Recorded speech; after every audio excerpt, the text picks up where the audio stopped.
राधे राधे, हरे कृष्णा। कैसे हो आप सभी लोग? आशा करती हूँ आप सभी परम मंगल में होगे, स्वस्थ होगे, अच्छे होगे। सर्वप्रथम आप सभी को बैसाख पूर्णमासी की अनंत और अनंत शुभकामनाएं।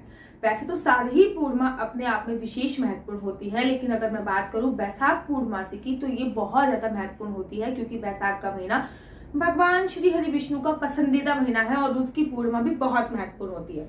महीने में एक पूर्णिमा आती है और जिस वर्ष अधिक मास होता है, साल की 12 पूर्णमासी हो गई और जिस वर्ष अधिक मास होता है उस समय 13 पूर्णमासी होती है। इनमें भी 4 पूर्णिमा बहुत ज्यादा इंपॉर्टेंट मानी जाती है। कार्तिक के महीने की पूर्णिमा बहुत ज्यादा इंपॉर्टेंट मानी जाती है। माघ मास की पूर्णिमा बहुत ज्यादा इंपॉर्टेंट मानी जाती है। चैत मास की पूर्णिमा, क्योंकि वो पहली पूर्णिमा होती है साल की, बहुत इंपॉर्टेंट मानी जाती है। और बैसाख मास की पूर्णिमा भी बहुत इंपॉर्टेंट मानी जाती है। इन चारों पूर्णिमा से आप पूर्णमासी का व्रत भी प्रारंभ कर सकते हैं। कहते हैं पूर्णमासी का व्रत रखने के बाद सब कुछ संपूर्ण हो जाता है। पूर्णमासी का व्रत आपको हर चीज की प्राप्ति करा देता है। अगर आप संतान प्राप्ति के लिए सोच रहे हो तो पूर्णमासी का व्रत रखिए। अगर आप धन प्राप्ति के लिए सोच रहे हो तो पूर्णमासी का व्रत रखिए। अगर आप टेंशन, एंजाइटी, डिप्रेशन में हो तो पूर्णमासी का व्रत रखिए। अगर आपका मूलांक 2 आता है तो आप पूर्णमासी का व्रत रख सकते हैं। आज की हम बात करेंगे कि पूर्णमासी में बैसाख पूर्णिमा में हम लोग अपने बाल गोपाल लड्डू गोपाल की सेवा कैसे कर सकते हैं। बाल गोपाल लड्डू गोपाल की सेवा मैं जिस तर्ज पे करती हूँ वो तर्ज होता है बांके बिहारी जी मंदिर में। जिस प्रकार से बांके बिहारी जी की सेवा पूजा अर्चना होती है, मैं लड्डू गोपाल की सेवा पूजा अर्चना उसी तर्ज पे करती हूँ। क्योंकि बांके बिहारी जी बाल स्वरूप है तो उनकी जो सेवा होती है वो बालक के रूप में होती है। इसी प्रकार लड्डू गोपाल विष्णु भगवान का बाल स्वरूप माने जाते हैं, तो लड्डू गोपाल की जो सेवा पूजा अर्चना होती है वो बाल स्वरूप में होती है। पूर्णमासी पे आप लोगों को सुबह सुबह उठना होता है। सुबह सुबह उठने के बाद आपको गंगा जल डाल के स्नान करना होता है। ठीक इस प्रकार से लड्डू गोपाल को बहुत सुबह नहीं उठाना कि 4 बजे आप उठे तो लड्डू गोपाल को भी 4 बजे उठा दिए।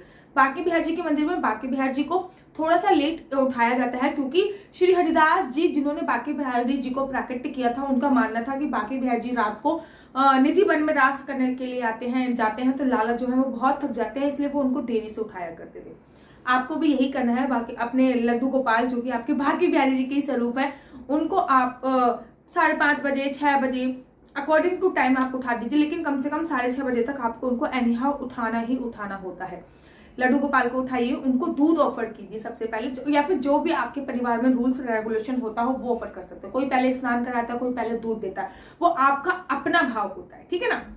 उसके बाद लड्डू गोपाल को पंचामृत से स्नान कराइए। पहली बात तो कोई भी त्योहार हो तो उसमें पंचामृत से स्नान का विशेष महत्व होता है, जैसे कि एकादशी हो गई, पूर्णमासी हो गई, अमावस्या हो गई, ठीक है ना, अक्षय तृतीया हो गई। तो इस पे फिक्स कर लीजिए कि हम अपने बाल गोपाल लड्डू गोपाल को पंचामृत से स्नान करें।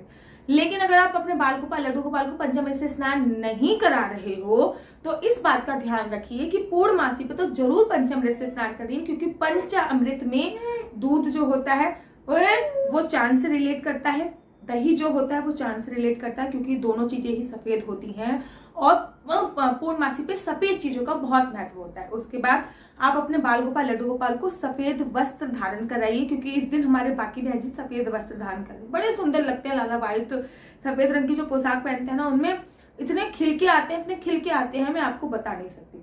उसके बाद उनको कुछ खाने की चीज ऑफर दीजिए। याद रखिए कि पूर्णमासी पे आपको जो खीर बनानी होती है वो शाम के समय बनानी होती है, सुबह खीर नहीं बनाई जाती। जैसे कि अमावस्या पे खीर बनाने का जो प्रावधान होता है वो सुबह होता है, लेकिन पूर्णमासी पे जो खीर बनाने का प्रावधान होता है वो शाम को होता है। तो लाला को आप जो भी चीज ऑफर कर रहे हैं उसमें आपको दूध जरूर इंक्लूड करना है और दही जरूर इंक्लूड करना है, क्योंकि पूर्णमासी पे सफेद चीजों का बहुत महत्व होता है। इसलिए कोशिश कीजिए उनको आप खाने की जो भी चीजें ऑफर करें वो सफेद तो जरूर हो। अब बैसाख पूर्णिमा है तो इसमें गर्मी बहुत ज्यादा होती है और आम का ही सीजन होता है, तो इस आम के सीजन में आप लाला को आमरस भी ऑफर कर सकते हैं, आम की चीजें भी ऑफर कर सकते हैं। आप तरबूज, खरबूज, खीरा, ककड़ी ये सब चीज भी ऑफर कर सकते हैं। ये सब चीज ऑफर करने का रीजन ये होता है कि आप सीजनेबल फ्रूट ऑफर कर रहे हैं और बैसाख के महीने में गर्मी बहुत होती है, तो उसके अनुरूप भी आप चीजें उनको समर्पित कर रहे हैं। फिर आपको जो चीजें दान करनी है वो लाला के समक्ष रख दीजिए। जैसे कि हर पूर्णमासी पे कुछ ना कुछ दान करने का विशेष महत्व होता है। जब वो चीजें आपने लाला के समक्ष रख दी उसके बाद आप संकल्प लीजिए, उसके बाद आप वो सब चीजें दान कर सकते हैं। आप लाला को बिठा के सत्यनारायण की कथा घर में स्वतः ही कर सकते हैं, या फिर अपने बाल गोपाल लड्डू गोपाल को बैठाइए और सत्यनारायण की कथा कर लीजिए। अगर आप ऐसा नहीं कर पा रहे हैं तो आप पंडित जी को बुला के भी सत्यनारायण की कथा कर सकते हैं। अपने बाल गोपाल लड्डू गोपाल को तुलसी महारानी के पास लेके जाइए, तुलसी महारानी के पास लड्डू गोपाल को बिठाइए, उसके बाद वहां पे मंत्र जाप प्रारंभ कर दीजिए। ये जो बैसाख पूर्णमासी है ये गुरुवार को पड़ रही है। गुरुवार को श्री हरि विष्णु का वैसा ही बार माना जाता है। है। आपको जो गुरु ने मंत्र दिया है उस मंत्र का जाप कीजिए, या फिर अगर आपने गुरु ने कोई मंत्र नहीं दिया तो आप ओम नमो भगवते वासुदेवाय का भी जाप कर सकते हैं। तुलसी माता के साथ साथ लड्डू गोपाल की भी परिक्रमा कीजिए, दोनों की परिक्रमा का फल आपको प्राप्त हो जाएगा। शाम के समय जब आप खीर बनाए तो चांद की रोशनी में वो खीर रखिए। केवल शरद पूर्णिमा पर ही खीर नहीं रखी जाती, पूर्णिमा पे खीर रखी जाती अगर ग्रहण ना हो तो। शरद पूर्णिमा पे तो खीर रखना बहुत जरूरी होता है, लेकिन और भी पूर्णमासी होती है जब आप खीर रखते हैं, मतलब सारी पूर्णमासी पे आप चांद की रोशनी में कुछ देर तक खीर रखिए, उसके बाद अपने बाल गोपाल लड्डू गोपाल को उसको भोग लगाइए, उसके बाद खुद भी खाइए। पूर्णमासी पे खीर का भोग चंद्रमा को लगाने से आपका चंद्र ग्रह स्ट्रांग होता है, जिससे आपको एंजाइटी, डिप्रेशन, चिंता इत्यादि का सामना नहीं करना पड़ता है।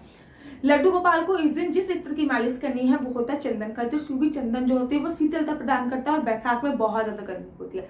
जब आप खीर बना रहे हो ना तो इसमें आपको केसर नहीं डालना है, क्योंकि सफेद रंग की खीर बनानी है। केसर डालने के बाद खीर का जो रंग होता है वो पीला हो जाता है, लेकिन हमें सफेद रंग का खीर बनानी है। लड्डू गोपाल को ऑफर कीजिए, उसके बाद लड्डू गोपाल को मालिश करके अच्छा सा भोग लगा के उनको विश्राम करिए।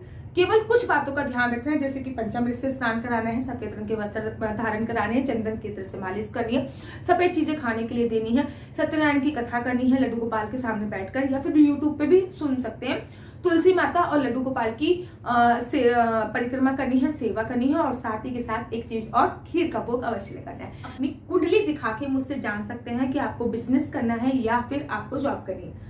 आप अपनी कुंडली दिखाने के माध्यम से मुझे अपनी डेट ऑफ बर्थ, केवल आपको अपनी डेट ऑफ बर्थ बतानी है, पूरी कुंडली दिखाने की भी आवश्यकता नहीं। मैं आपको डेट ऑफ बर्थ के दिखाऊंगी कि आपका लक्की नंबर कौन सा है। कहीं आप सोचते हो मेरा लक्की नंबर 4 है, मेरा लक्की नंबर 5 है, ये नहीं होता है। मन से जो लक्की नंबर निकलता है वो नहीं होता है, लक्की नंबर डेट ऑफ बर्थ के आधार पर निकलता है। आपकी कुंडली में कौन सा राजयोग है और राजयोग के अनुसार आपको कौन सी चीजें करनी चाहिए। जैसे कि कुछ राजयोग ऐसे होते हैं जिसमें प्रॉपर्टी इन्वेस्ट करना बहुत अच्छा होता है। कि आपकी कुंडली में राजयोग है या ये नहीं है, ये भी आप अपनी कुंडली के माध्यम से मुझसे जान सकते हैं। लेकिन एक बात का याद रखिए कि आपको जॉब करनी है, बिजनेस करनी है, कुंडली के माध्यम से यदि आप विदेश जा सकते हैं नहीं जा सकते, ये भी कुंडली के माध्यम से जान सकते हैं। आपके लिए कौन से लोग अच्छे हैं, कौन से लोग अच्छे नहीं है, अर्थात कौन सी तारीख को पैदा हुए लोग अच्छे हैं, कौन सी तारीख को पैदा हुए लोग अच्छे नहीं है, ये भी आप अपनी कुंडली के माध्यम से मुझसे जान सकते हैं। और साथ ही साथ कौन सी ऐसी तिथियां हैं जिस पर आपको बिल्कुल भी शुभ कार्य नहीं करना, ये भी आप अपनी कुंडली के माध्यम से मुझसे जान सकते हैं। आपको कौन सा हेल्थ इशू होने जा रहा है, हो सकता है, या फिर आप कौन सी लाइन में, कौन से प्रोफेशन में जाने वाले हो, ये भी आप अपने केवल और केवल डेट ऑफ बर्थ के माध्यम से जान सकते हैं। साथ ही के साथ आपकी कुंडली में कौन सा नंबर मिस है और उसके लिए आपको क्या उपाय करना है, ये भी आप अपनी कुंडली के माध्यम से मुझसे जान सकते हैं। लेकिन अगर आपको अपनी कुंडली दिखानी है तो आपको मेरे व्हाट्सएप नंबर 429202565 पर मुझसे संपर्क करना होगा। याद रखिए ये पेड है, ये फ्री सेवा नहीं होती है, क्योंकि जब आप किसी पंडित को या फिर किसी ज्योतिष को कुंडली दिखाते हो तो आपको कुछ ना कुछ अवश्य देना चाहिए, तो ये फ्री सेवा नहीं है।